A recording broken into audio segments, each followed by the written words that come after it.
For over 1,000 years, Southeast Asia made more money than all of Europe combined, and every empire on Earth wanted a piece of it.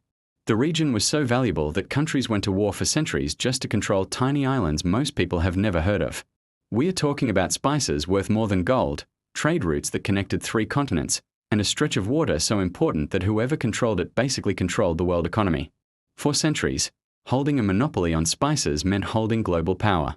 Long before oil or data became the world's most valuable commodities, the ultimate prize was something you could sprinkle on your food. Southeast Asia was the exclusive global supplier of rare spices like cloves and nutmeg, which were absolutely essential for life back then. In an era without refrigerators, these spices weren't just for flavor. They were a matter of survival, used to preserve meat and make food edible through long winters.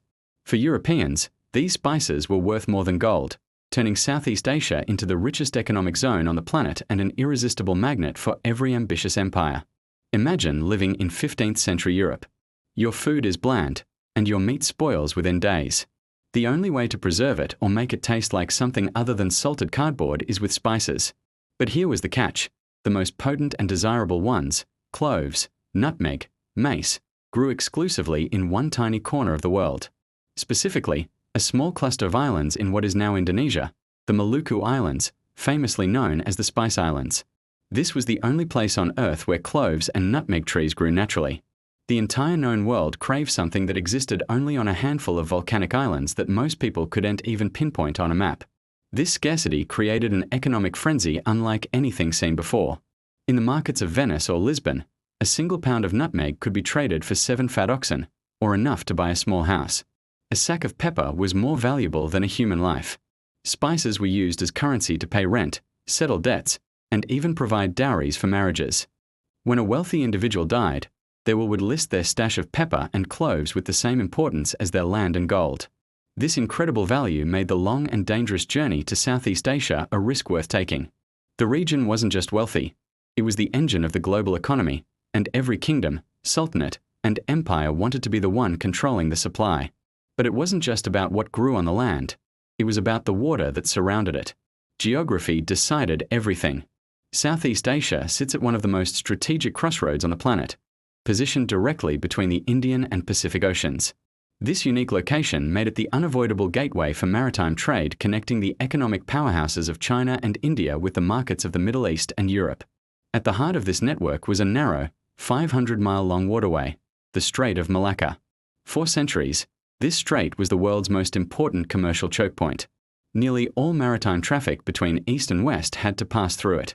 Whoever ruled this choke point held immense power. They could dictate the terms of global commerce, levy heavy taxes on passing ships, or block trade routes entirely to cripple their rivals. Controlling the Strait of Malacca was like having a key to the world's treasury. It was the central artery of a global trade network that funneled silks, porcelain, and tea from China, cotton and textiles from India, and of course, the priceless spices from the Indonesian archipelago, all heading west. In return, goods like gold, silver, and glass from Europe and the Middle East flowed eastward. The sultanates that controlled these waters, like the powerful Sultanate of Malacca, became fabulously wealthy and influential, building cosmopolitan port cities that were the envy of the world. This strategic geography turned Southeast Asia into a prize that empires were willing to kill for. This immense wealth and strategic importance inevitably brought conquest and resistance. When European powers arrived in the 16th century, they weren't interested in fair trade or mutual partnership. Their goal was singular: to seize control of the spice trade by force and drain the region of its resources. The Portuguese, followed by the Spanish, Dutch, and British, colonized Southeast Asia with brutal efficiency. They came to extract wealth, not to build nations or develop local economies. They established monopolies, forced local farmers to grow cash crops instead of food, and imposed systems of forced labor that led to widespread exploitation, famine, and suffering. For the people of Southeast Asia, the arrival of these empires marked the beginning of centuries of subjugation. The Dutch, in particular, were ruthless in their pursuit of the spice monopoly. Through the Dutch East India Company, the world's first multinational corporation, they systematically conquered the Spice Islands, massacring or enslaving local populations who resisted their control. On the Banda Islands, the only source of nutmeg, the Dutch violently wiped out almost the entire native population to secure their monopoly.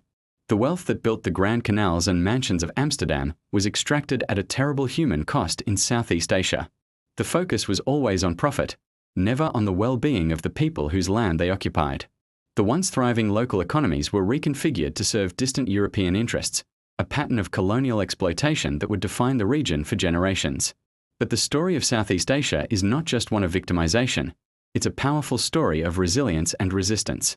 From the very beginning of colonial rule, Southeast Asians fought back. Local sultans, chieftains, and ordinary people led countless uprisings against foreign domination. They waged guerrilla wars from the jungles, organized rebellions in cities, and used diplomacy and trade to play rival European powers against each other. This spirit of resistance was a constant thorn in the side of the colonizers and kept the dream of freedom alive through centuries of oppression. The fight for independence was a long and arduous struggle, passed down from one generation to the next. The turning point came with World War II. The swift and brutal Japanese occupation shattered the myth of European invincibility. When the war ended and the weakened colonial powers tried to reclaim their territories, they were met with organized and determined independence movements across the entire region. In Indonesia, Sukarno declared independence. In Vietnam, Ho Chi Minh led a revolution. Across the Philippines, Malaysia, and Burma, nationalist leaders rallied their people to demand self-rule. One by one, the nations of Southeast Asia won their freedom, turning a new page in their long history.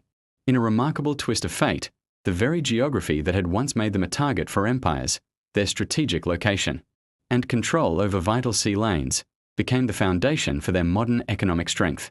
Today, these nations are dynamic players in the global economy, proving that their destiny is once again in their own hands.